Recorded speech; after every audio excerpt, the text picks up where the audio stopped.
Hey all, Ron here from Military Images Magazine with a new episode of Life on the Civil War Research Trail. You know, I often talk about the Civil War generation as the photography generation because they were the first to grow up with the new medium of photography. The discovery of the first commercially successful photograph dates to 1839 by Louis Daguerre in France. It forever changed humanity and the way we see ourselves. The daguerreotype process, named for Daguerre, quickly made its way from France to the United States and captivated Americans, much like it did those in France, England, Europe, and the rest of the world. For one of those individuals in America, James Fitzallen Ryder, the first glimpse of a photograph in the early 1840s forever changed his life. He wrote about it in his 1902 memoir, and I want to share with you a couple of relevant passages so that you can have the same experience as I did reading it. It's so vivid, it gives you a sense of what that life changing event was like. And for him, more than in the moment, it made him become a photographer. And so, this passage I'm going to read to you will have a couple of names that I want to mention now. One of them is Julia Turnbull. She was a ballet dancer around the country, and she sat for her daguerreotype in New York City. So, you'll hear her name mentioned. John Plumb, one of the masters of early photography who took Turnbull's photograph, he's also mentioned here. And in fact, I've included one of Plumb's daguerreotypes just to give you a sense of how wondrous the medium was, how beautiful these early photographs are. This is an identified image of a man reading a newspaper by Plumb. Daguerre's name will also come up. And then the last person, Samuel F.B. Morse, the inventor of the telegraph, a painter, and also someone who worked with photography. So let me get into these passages. And here's the first one that describes when he saw that first image of the ballet dancer, Julia Turnbull.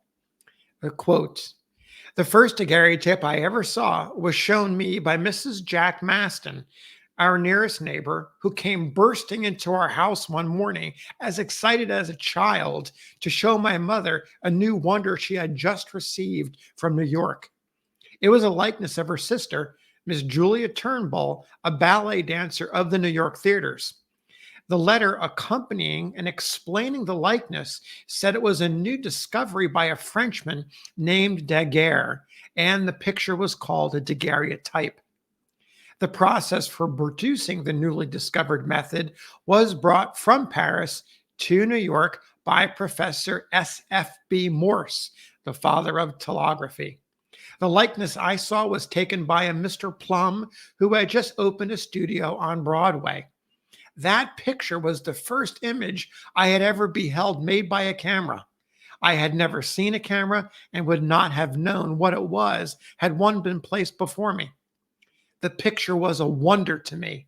And as the first will always be remembered, I recall with distinctness how it looked, can see how the hair was braided and that she wore a low neck dress. Suspended from a chain about her neck was a handsome locket. Altogether, she was a bright looking and pretty girl. I thought the picture fine and carried the remembrance of it in my mind as a mental study, striving to make my own work resemble it.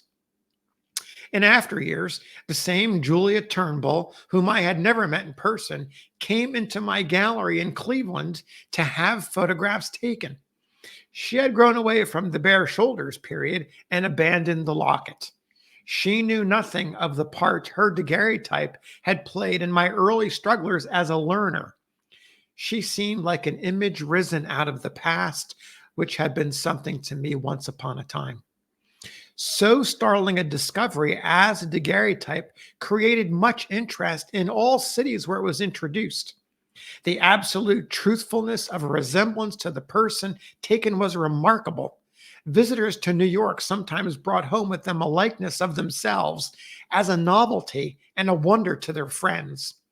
After a time, the so called Daguerrean artist began to manifest himself in the small cities and towns about the country, and his coming was quite an event.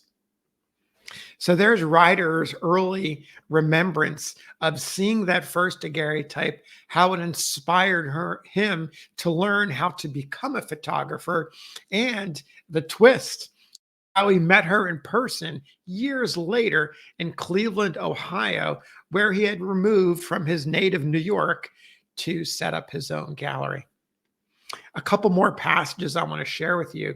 One of them is where he talks about his his fortune as a photographer and what photography meant to him.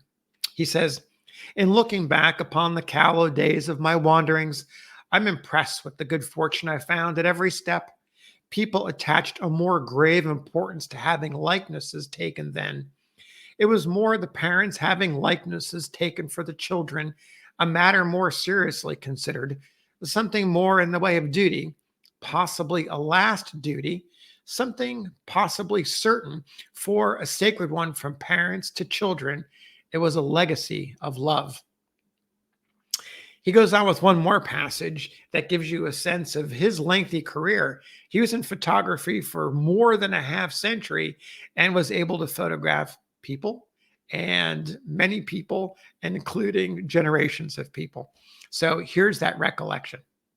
Quote, "Infants which were brought to me for daguerreotypes in turn brought their own infants and again their grandchildren. I have taken groups of 4 generations, the individual members of which I had taken singly along in the years since 1850. The discovery of Daguerre was indeed a blessing to humanity. It brought the true likeness of our friends into our homes, into our very hands. The little tot with blonde hair, with serious or smiling face, who from boyhood had grown, is now the substantial man of affairs, or perhaps has been gathered to his fathers. The little maid in the bread and butter period of life braids her hair down each shoulder with her doll or kitten in her arms, who knows naught of a wicked world, goes to school with her first reader and her slate. She comes home hungry and gets her slice of bread and butter spread with sugar. The child without care, the confiding, affectionate, demure little mouse of the cupboard, is now the mother, possibly the grandmother of someone who loves that old daguerreotype. The thousands of likenesses of fathers, mothers, brothers, and sisters stored carefully away in bureau drawers to be taken out and looked at, to awaken recollections, to stir hearts, and sometimes start tears. The tender histories twining about them, the untold value of the precious keepsakes, all stand in evidence of the worth of the blessed discovery." So there you have it. The words of James Fitzallen Ryder talking about 50 years of photography, seeing that first daguerreotype in the very early 1840s, and how it profoundly affected his lives. And by his own words, how it affected all of humanity. So thanks for listening. We'll see you on the next episode of Life on the Civil War Research Trail.